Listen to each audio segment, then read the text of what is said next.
That there has been wanton discrimination and violation of women's rights in Kenya is a fact. The promulgation of the new constitution in 2010 brought to life gender equality and offered an array of protection to the women in our society. What we may forget is that these gains were the result of a long, sustained and at times bitter struggle by human rights activists. A struggle largely spearheaded by FIDA Kenya.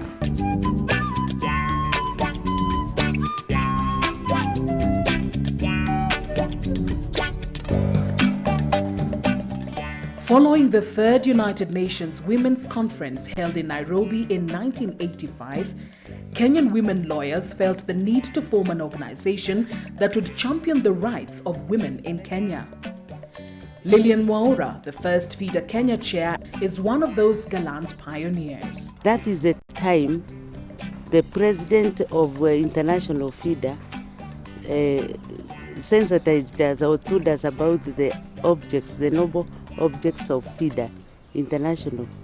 And we decided that we are going to have a Kenya chapter for FIDA. Our vision at that time was to see a society where there is equality and no discrimination.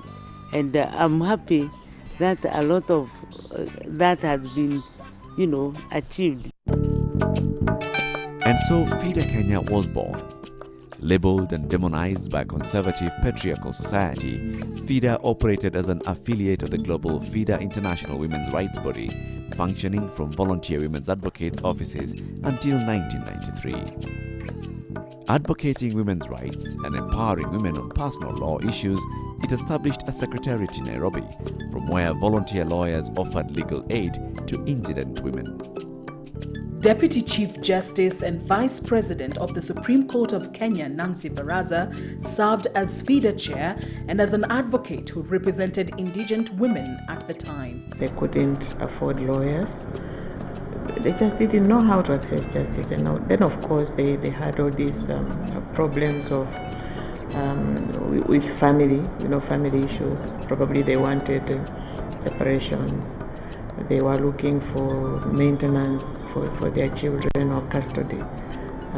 And they just didn't know how to go about it. We were challenging the status quo in terms of the legal status of the women, in terms of the law, in terms of the economy, in terms of politics, in terms of culture. So we came there with a whole huge revolutionary thinking about the status of women in this country. Since then, FIDA Kenya has designed programs that are geared at eliminating systemic obstacles that hinder women from enjoying their rights and freedoms. The bulk of FIDA Kenya legal aid caseload includes matters that reflect discrimination of women, especially in child maintenance, succession, violence, and land matters. The Access to Justice program is the most vibrant of FIDA service programs. FIDA Kenya Executive Director Grace Maingi elaborates. We have moved from just giving legal aid to actually ensuring that we access justice for women in Kenya, and even going a step further to make sure that we access justice for all Kenyans, regardless of whether they're men or women. We have broad areas that we work in, various projects. We still give legal representation to indigent women. We also now have realized that apart from being able to give legal representation, we're not able to meet the needs of women. So we decided, why don't we help these women to represent themselves in court? So we have a self-representation program that actually builds women's capacity to represent themselves in court. Many women have managed to navigate the justice system and won cases they would have otherwise lost, thanks to the self-representation program. Umi Mwinyi managed to secure child maintenance support for her 4 children after undergoing training. Wananiambia tu kesi ni siku fulani, ukimaliza kesi unarudi tena kwetu na tuelezea kesi imeisha vipi. FIDA walinisaidia nikapata pesa kwa sababu makaratasi wamenitengezea na pesa yao. Wamenipelekea kotini, wamenitengezea affidavit za kusimamia kesi na pesa yao. Imenisaidia sana sana sana. FIDA Kenya has embraced the informal justice systems and sensitized the members on human rights issues to ensure that they dispense justice fairly and expeditiously to women in their respective communities. Aska Madote was chased from her home by in-laws upon her husband's death. She was left destitute until FIDA Kenya, working with the Luo Council of Elders, intervened. Hiyo boma yangu mimi ndio nilitengeneza, nikaanza kutoa mawe na tarimbu na isoka jembe. Mimi nilikuwa nafanya kazi. Wakati raundi hiyo, wakati watoto wangu hii ilikuwa bado kidogo. Na yeye nasema hata ukisema nini, hata ukitetemeka, hata ukifanya nini, utaama. Na mimi namwambia sio mbaya, ni mzuri tu, lakini ungeniachie mimi mali, mimi nyumba yangu peke yake iko, na alafu uuse mali yote pande nyingine. Yeye alifukuza mimi. Ameshafukuza mimi kwa boma. Mimi naenda kwa center. Na hiyo center mimi naenda bila kujua ati mimi nitaenda kukaa namna gani na mimi nitakaenda kuishi namna gani. Niliteseka huko kwa center mwezi mbili. Kama mimi nalala njaa, mimi naenda kuwashia watu manguo, mimi nabadilia watu, mimi natengeneza nyumba ndio nipate pesa nikule na watoto wangu. Elders na FIDA wanisaidia mimi, wanapatia mimi nyumba. Saa hii mimi nakaa mzuri, mimi hakuna kitu mimi nasumbua mimi hapa. Hakuna. Using a pool of over 300 volunteer women and men lawyers of goodwill, a pro bono lawyering system is in place to ease the heavy caseload at FIDA. The scheme helps deserving women in remote areas access justice. Besides legal support, FIDA clients enjoy a supportive environment in individual counseling, group therapy sessions, home visits, and the attendant psychosocial support. A growing demand for legal aid services necessitated the establishment of FIDA Kisumu office in 1997 to serve the Western and Rift Valley regions. FIDA Mombasa Regional Office was established in 2003 and serves poor women in the entire coastal region.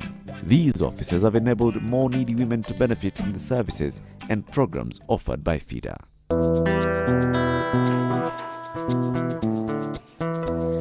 Under the Transformative Justice Program, FIDA Kenya has made tremendous contribution to the enhancement of equality and access to opportunities that women in our society and the region as a whole enjoy today. As an institution, we have grown. We are known nationally, internationally, but we still feel the need to keep in touch with the persons at the community level. So we work with what we call community action groups. These are ordinary men and women, teachers, nurses at the community level who are able to give what we call fast aid to cases that come up within their locality. Over the years, FIDA Kenya has taken strategic leadership roles in the fight for the recognition of gender equality in all spheres of our society. Previous executive directors of FIDA reminisce on some of their struggles and achievements during their tenure. FIDA participated at great length in terms of developing the language, most of the language that you now see in the current constitution. So our investments at the time were around how do we make sure that language is appropriate and it is inclusive in terms not just of gender, but other diversities and considerations. Our advocacy work and engaging parliamentarians, I think when I look back, I think that was quite courageous and bold. We were the voice of women, and all the other women's organizations also looked up to us to provide direction in many ways. The bills we were working on included the Family Protection Bill, which was intended to take care of cases of domestic violence, because up to this moment we don't have a law specifically dealing with those cases. There was also the Sexual Offences Act, which was enacted during my time. We also did some work around the Matrimonial Properties Bill, as well as the Marriage Bill. We provided technical input in terms of even drafting, proposing language to the bills, but also advocating and lobbying, including even going to the streets, like in the case of the Sexual Offences Act. FIDA Kenya trains community leaders and partners with community-based organizations, sensitizing them on issues pertinent to women's rights and referring indigent women to them for assistance. Public education and programmatic interventions on discriminative issues including domestic violence, sexual abuse, female genital mutilation and other reproductive health matters are addressed in this program. FIDA Kenya employs a multiplicity of media and information dissemination formats to reach one and all.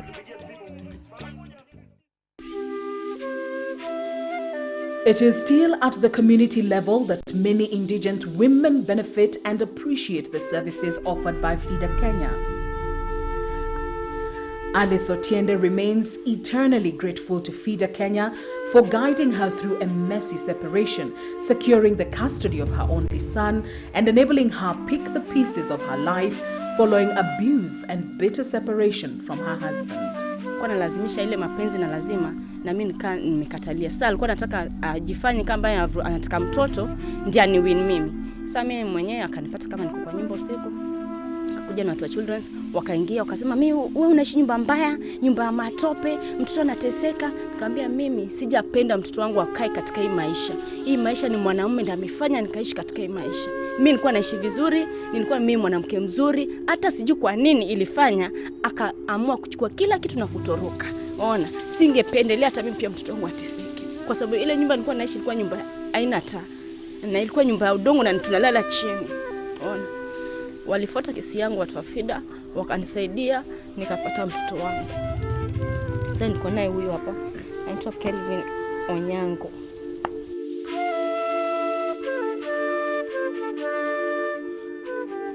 While FIDA recognizes the customs and traditions of communities, the institution has been at the forefront in challenging traditions that infringe on women's rights and hinders their ability to access opportunities. Upon the death of her husband, Rose Achieng Okaka was abused, humiliated, and disinherited by her in-laws. There's a young boy who came and said that he wanted to marry me, to remarry me. But I said no, because I belong to this man, since even if he's not there, I belong to him, dead or alive. So they even took me to assistant chiefs in Baraza. And one of them went there and said there's a prostitute in that home who claims that she's married to the later Gola, and kumbe she's not. The intervention of FIDA, guiding her through a contested succession case, saved her home and family from forced eviction. Succession cost a lot of money, which I did not have by that time. So they did it for me. I got a letter of administration, I got everything. Finally, I got my title deed. I'm now settled. I came back. I started now relaxing in my home, and I'm now happy. Previously shunned by conservative men, FIDA Kenya now plays host to scores of male visitors seeking assistance for their wives, daughters, or sisters. Enjoying international affiliation and recognition, FIDA Kenya works with international human rights bodies to ensure that international tenets and laws on gender equality are observed and engendered into our institutions and communities. The institution has received national and international recognition as a leading defender of women's rights in Kenya. FIDA K has played a special role in the reform and development of laws that recognize the rights of women. It is a keen player in the transformative justice system in Kenya, as Law Society of Kenya Secretary Apollo Mboya attests. The whole provision in the new constitution on gender issues, we owe it very much to the work that has been done by FIDA previously. FIDA also has made tremendous contribution on several family law bills, matrimonial property bill, which FIDA is taking a leading role. They also take on targeted strategic litigation. The most recent one, as you will recall, on the composition of the Supreme Court. Yes, although they didn't get their way, but they made their point. FIDA Kenya members serve the country in diverse strategic state committees and commissions, ensuring the equal representation of the underprivileged in our largely patriarchal society. Preservation of social and family harmony in the communities is a principle held dear at FIDA Kenya. While working to preserve the rights of indigent women, alternative dispute resolution and mediation remains the preferred mode of conflict resolution at FIDA.